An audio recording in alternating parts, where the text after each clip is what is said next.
तो good evening friends.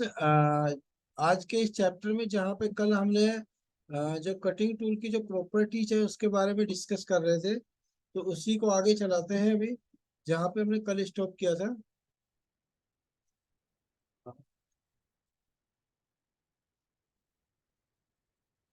अभी हमने कल जो समझा था वो हार्डनेस के बारे में समझा था। हार्डनेस क्या काम करती है और कैसे इंस्पेक्शन होता है उसका। अभी आती है उसमें कंप्रेसिव स्ट्रेंथ। कंप्रेसिव स्ट्रेंथ किसी चीज की दबने की क्षमता होती है, इसको कंप्रेसिव स्ट्रेंथ बोलते हैं। Carbide insert get their strength from their thickness. उसकी जो कंप्रेसिव स्ट्रेंथ होती है उसकी थिकनेस से जानी जाती है कि ये कितनी क्षमता तक काम करेगी। Measure of deformation resistance. क्या होता है कि इंसर्ट अगर पतली होगी तो बेंड हो जाएगी, टूट सकती है। तो जितनी उसकी मोटी होगी थिकनेस, वो अच्छा काम करेगी। Compressive strength of carbide is higher than the most other material. बाकी उसकी जो मेटेरियल प्रॉपर्टीज होती है कार्बाइड की, उससे ज्यादा इसकी कंप्रेसिव स्ट्रेंथ होती है कार्बाइड की बाकी मेटल से। Like hardness, compressive strength decrease with strength, decrease with increase cobalt, increase grain size and increase temperature. जब हमें कंपोनेंट इंसर्ट की कंप्रेसिव स्ट्रेंथ को डिक्रीज करना होता है, जब हार्डनेस ज्यादा होगी तो कंप्रेसिव स्ट्रेंथ इसकी डिक्रीज होगी with strength. Strength decrease with increase cobalt. जब कोबाल्ट की मात्रा बढ़ जाती है उस दौरान उसकी कंप्रेसिव स्ट्रेंथ घट जाती है। एंड इंक्रीजिंग ग्रेन साइज और इंक्रीजिंग टेम्परेचर। या ग्रेन साइज बढ़ जाता है तो या टेम्परेचर बढ़ जाता है तब।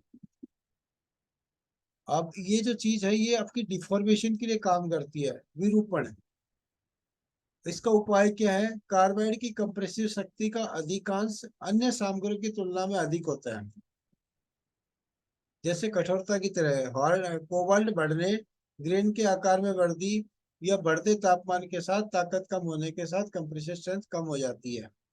ये जो चीजें बढ़ेंगी तो आपकी कंप्रेसिव स्ट्रेंथ घटती चली जाएगी। कंप्रेसिव स्ट्रेंथ को चेक करने के लिए लोड डाला जाता है उस पर, जिससे हम इसको दबा के देखते हैं कितनी ये क्षमता है इसकी। फिर आता है हमारा सेंटरिंग। सेंटरिंग उसको बोलते हैं जब चीज हमारी क्या बोलते हैं उसको, एक प्रेसिंग के बाद सिंटरिंग होती है। सिंटरिंग क्या करती है आपकी, जो कार्बाइड की इंसर्ट बनी है उस बनी हुई इंसर्ट को हीट किया जाता है। हीट इसलिए किया जाता है कि जो इसके अंदर जो मात्रा डाली है वो पिघल के बाउंडिंग करे उस चीज को। वो जो बाउंडिंग करेगी तो ये श्रिंक हो जाती है। तो सिंटरिंग कंसिस्टेंस ऑफ फॉलोइंग। कैसे होता है sintering process? Loading tray of insert into A sintering furnace. इस को इंसर्ट को हमें फर्नेस में लोड किया जाता है ट्रे के द्वारा।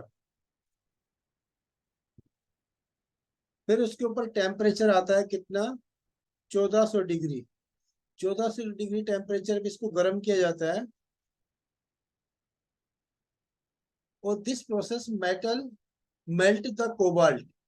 उस टाइम पे ये कोबाल्ट पिघलता है 1400 डिग्री टेम्परेचर पे। एंड तो cobalt act as a binder. वो बाइंडर का काम करता है। हम इसको ऐसे समझ सकते हैं कि शुद्ध भाषा में कोई भी लिक्विड चीज जब हम जब डालते हैं किसी भी पाउडर फॉर्म में, तो वो उसके अंदर मिक्स हो जाती है। और मिक्स होके जो बनी हुई चीज है वो श्रिंक हो जाती है। मीन्स उस चीज को बाउंडिंग कर देता है।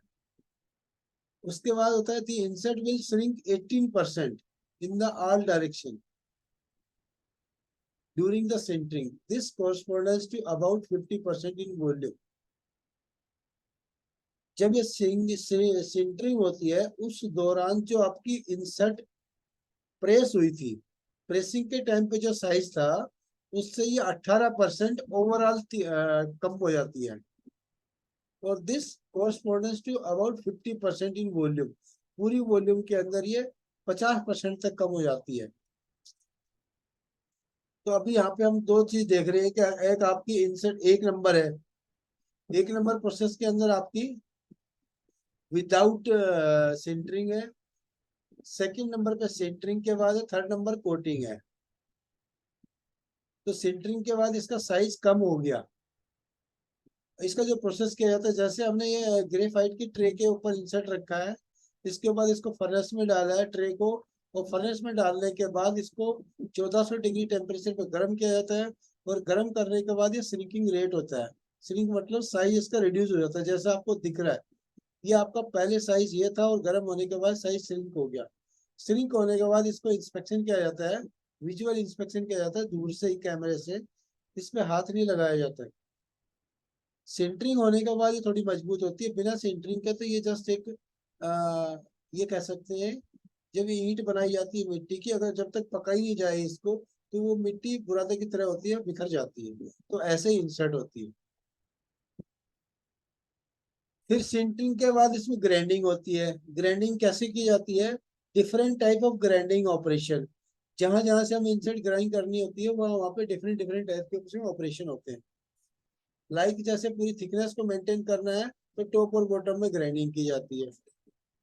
अगर कोई प्रोफाइल बनानी है, देन उसका थ्री प्रोफाइलिंग होती है। थ्रेडिंग इंसर्ट के ऊपर थ्रेडिंग का एंगल बनाया जाता है। चैम्परिंग और नेगेटिव लेड बनाया जाता है आपका। उसके बाद पेरीफेरी बनाया जाता है। तो ये अलग अलग प्रोसेस ग्राइंडिंग के होते हैं, तभी इंसर्ट ग्राइंडिंग होकर बनती है।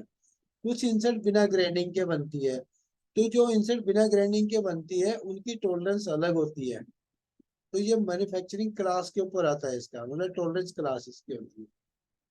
वो जब हम इंसर्ट सेलेक्ट करते हैं, तो इसका नोमेनक्लेचर होता है इंसर्ट का। जब नोमेनक्लेचर को हम रीड करते हैं, उस टाइम हमें पता लगता है कि ये जो आपकी इंसर्ट है, ये कहाँ कहाँ से ग्राइंड की गई है और किस थिकनेस में बनी हुई है। The reinforcement of cutting edge. अभी आता है आपको मेन कटिंग एज बनाने की जरूरत होता है इसमें। तो द ईआर ट्रीटमेंट बोलते हैं इसको। ER treatment give the cutting as the final macro geometries. जो मैं आपको बता रहा था, किनारे से ज्योमेट्री बनाई जाती है, इसको एज प्रिपरेशन भी बोलते हैं। ईआर ट्रीटमेंट का होता है edge roundness. Edge roundness is done before coating. Coating करने से पहले की जाती है। The relation between WH depend on the application. Generally, the ER corresponds to the thickness of the hair, diameter like 80 microns. जितने बाल के बराबर होती है, उतने इसमें रेडियस बनाया जाता है इंसर्ट में। बिल्कुल शार्प नहीं होती, कॉर्नर रेडियस बनाया जाता है, जो एक मैग्नीफाई ग्लास या कैमरे के द्वारा इसको देखा जाता है।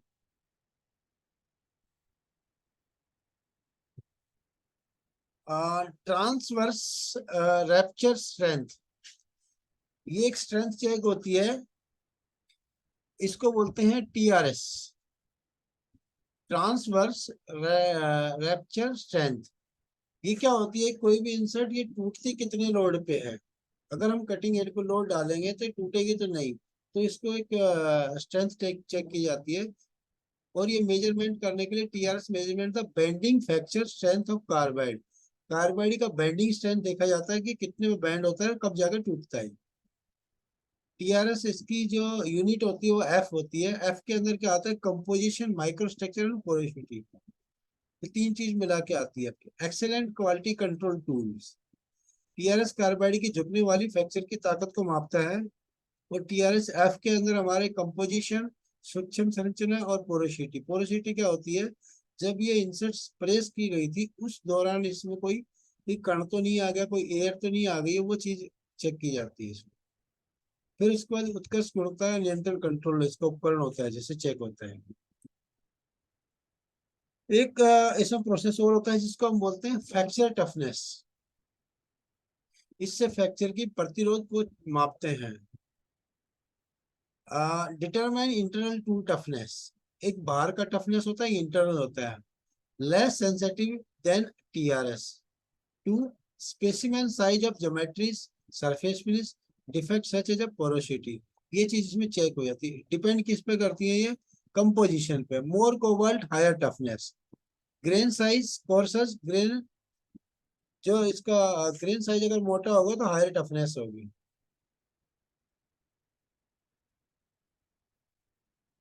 फ्रैक्चर की टफनेस कैसे चेक की जाती है? Fracture toughness is increase cobalt and tungsten carbide, grain size increase. ये इसमें कोबाल्ट की मात्रा ज्यादा मिलाई जाती है, बाउंडिंग ज्यादा की जाती है, अगर ये टूटती है तो टफनेस चेक होती है, कितने लोड पे जाके चेक होता है। तो इसमें क्या करते हैं हम, नीचे इसमें सपोर्ट लगाते हैं, एक स्पेसिमेन बनाया जाता है उसी मेटल का, सैंपल टाइप में, देन उसके बाद इसको लोड करके चेक किया जाता है। तो इसका फ्रैक्चर टफनेस की जो पावर होती है वो के एलसी में होती है। और कोबाल्ट कंटेंट कितना होता है? 5%, 10%, 15, 20, 25। तो यहाँ पे 2.8 micron, 1.5 micron toughness fracture check होता है। Tool metal design, excessive heat observation and mechanical force are primarily factor into tool wear and tool fracture। Tool metal के डिजाइन जब करते हैं तो उस टाइम हमें ये ध्यान में रखना होता है कि हीट ऑब्जर्वेशन, जो इसकी जो गर्म होने की क्षमता है उसको कितना बढ़ाया जाए, और मैकेनिकल फोर्स उस पर जो लगती है वो प्राइमरी फैक्टर होता है टूल के वियर का को रोकने के लिए और टूल फेलियर के लिए। अब इसमें हीट थर्मल डिफॉर्मेशन क्या चीज होती है? Heat thermal deformation means tool गर्म होके पिघल जाना। यहाँ पे हमें इंसेट के शेप से पता लग रहा है कि ये जो देखो अब ये ऐसे लग रहा है जैसे पिघल गई हो, तो ये हीट थर्मल डिफॉर्मेशन है। इसको मैग्नीफाई ग्लास से चेक किया जाता है। ये एक इंसेट वियर का एक क्राइटेरिया है। दूसरा होता है इसका प्रेशर डिफॉर्मेशन। प्रेशर डिफॉर्मेशन क्या है कि इस पे जो लोड ज्यादा डाला जाता है तो फ्रैक्चर हो जाता है। एक चीज गर्म होके पिघल सकती है, एक दूसरा केस ये होता है कि टूट जाती है, फ्रैक्चर हो जाता है। तीसरा होता है pure abrasion, chemical wear notching. जैसे मैंने पहले बताया था ड्रिलिंग के केस में भी, ये केमिकल रिएक्शन की वजह से ये आपकी परत उखड़ जाती है इसकी गर्म होकर। फिर होता है आपका interrupted cut, thermal and mechanical cycling. ये इसको ऐसे कह सकते हैं कि जब कूलेंट प्रॉपर नहीं होता है तब ये प्रॉब्लम आती है इंटरप्टेड कट के अंदर, थर्मल और मैकेनिकल साइकिलिंग के टाइम पे। मैकेनिकल साइकिलिंग ये कह सकते हैं जिससे गड़गड़ गड़गड़ की आवाज आती है।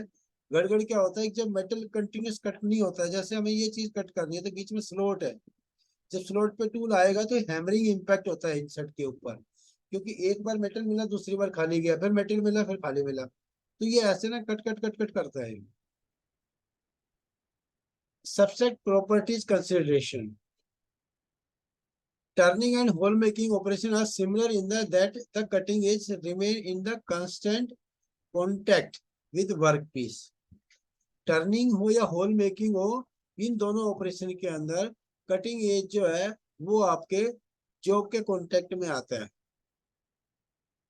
टर्निंग और ड्रिलिंग के अंदर high speed finishing required, deformation resistance subtract. हमें टूल ऐसा चाहिए होता है जो हाई स्पीड के ऊपर फिनिशिंग अच्छा दे और डिफॉर्म ना हो। General purpose machining require an optimum combination of deformation, resistance and edge strength। Roughing operation required bulk toughness. Roughing operation के अंदर लोड ज्यादा होता है इसलिए टफनेस ज्यादा चाहिए होता है, चमड़ापन बोलते हैं जिसको। मिलिंग ऑपरेशन के अंदर क्या होता है, milling operation require the cutting edge to heat and cool with each rotation. जब ये मिलिंग कटर घूमता है तो एक बार गर्म होगा एक बार ठंडा होगा, तो इस चीज को ऑब्जर्व करने वाला इंसर्ट चाहिए होता है। This subject mechanical force to edge milling, since milling involve thermal and mechanical cycle. क्यों? क्योंकि इसमें मल्टी एज होते हैं, तो एक बार में दो या तीन एज कॉन्टेक्ट में आते हैं, बाकी एज बाहर होते हैं जो कूलेंट उन पे गिर रहा होता है। और जब कटिंग में आता है तो फिर गर्म होता है, बाहर आके फिर ठंडा हो जाता है, तो इसको बोलते हैं हम thermal. Since milling involve thermal and mechanical cycle, mechanical cycle वो होता है जहाँ पे बार बार इंसर्ट आपकी कांटेक्ट में आती है। टर्निंग में एक बार टूल टच हो गया तो पूरा डायमीटर बना के या पूरा फेस करके ही वापस आएगा। बट मिलिंग के अंदर क्या होता है, जब फेस करेगा उस दौरान उसकी इंसर्ट अगर 8 इंसर्ट है तो 3 इंसर्ट कॉन्टेक्ट में आएंगी, बाकी इंसर्ट बाहर रहती है, तो मैकेनिकल साइकिल बोलते हैं उसको। The cutting tool is subject to the thermo mechanical fatigue. Higher cobalt content import resistance to mechanical fatigue, इसमें कोबाल्ट ज्यादा मिलाया जाता है जिसकी वजह से मैकेनिकल फटीग को रोकता है। Subtract property of consideration, milling के अंदर क्या होता है, for finish milling choose a subtract with the fine grain. जब भी हम मिलिंग ऑपरेशन करते हैं उस दौरान हमें फाइन ग्रेन का इंसर्ट यूज करना चाहिए। फाइन ग्रेन वो होता है कि जो दाने आपस में ज्यादा जुड़े हुए होते हैं। एक जनरल पर्पज होता है, एक रफिंग का होता है। रफिंग के अंदर देखोगे इसमें कोबाल्ट की मात्रा ज्यादा होती है और ग्रेन साइज मोटा होता है। Rough milling operation required strength, इसमें आपका टंगस्टन कार्बाइड और cobalt grade, more cobalt and large grain size. Cobalt enrichment technology, cobalt बढ़ने से क्या चीज होती है कोबाल्ट को समझते हैं। हायर कोबाल्ट एंड लोअर और लो cubic carbide at the insert periphery given high edge strength while the bulk with lower carbon cobalt provide deformation resistance। तो इसमें हमें पता लगता है कि यहाँ पे लेस कोबाल्ट है, plastic deformation resistance. Plastic deformation चीज को बेंड होने से रोकता है।